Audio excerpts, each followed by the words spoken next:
The only thing necessary for the triumph of evil is for good men to do nothing. Attributed to Edmund Burke. September 2006. The first round slammed into the windshield like a jackhammer. I winced, expecting the worst. Luckily, the bullet-resistant glass did its job, otherwise my brains would have been blown all over the truck. Rocket-propelled grenades, RPGs, shot by just feet away, so close I could see the spring-loaded stabilizer fins that can easily shear off men's heads, arms, legs, and destroy a small vehicle with appalling quickness. Their vapor trails hung in the air. The roar of machine guns was deafening, overwhelming. We had just arrived at the battlefield. Operation Medusa, the largest NATO-led offensive in history, was turning into an absolute disaster. Nearby, the main Canadian advance had stalled, and then stopped altogether, ambushed by anti-armor assaults and then enveloped in urban firefights. My Special Forces team and our Afghan allies were 5 minutes into a savage firefight at the base of Sperwan Ghar, a remote hill in the Panjwayi district in western Kandahar Province. 2 other SF teams were also leading Afghan soldiers up the hill under heavy fire. If we could seize the hill, we could call in airstrikes to help our NATO allies. The first 2 minutes of a fight are the most precious. You know who you're up against in the first 30 seconds, if you live that long.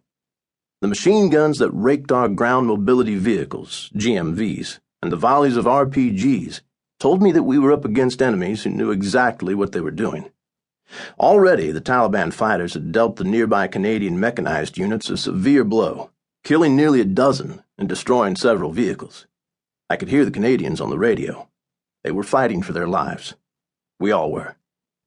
This was my 3rd tour in Afghanistan, and when I departed 7 months earlier, we'd nearly chased the Taliban out of Kandahar.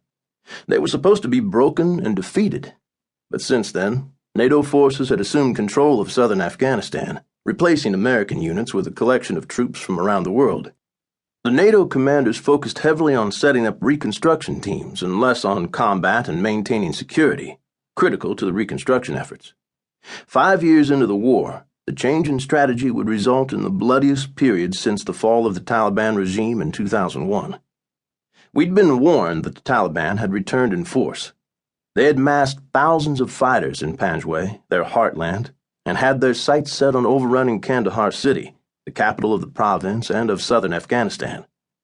These guys weren't Bush League Taliban villagers. This wasn't the Taliban of old that sprayed and prayed, hoping Allah willed them to kill the infidel and live another day. These Taliban were using well-coordinated and synchronized movements. After a volley of airburst rocket-propelled grenade rounds, the enemy followed up with well-placed RPG rounds aimed directly at our heavy machine gunners, hoping to disable the guns or kill their operators. This was our first glimpse of a resurgent Taliban movement, wholly focused on pushing the coalition forces out of southern Afghanistan. Now, hunkered down in our truck.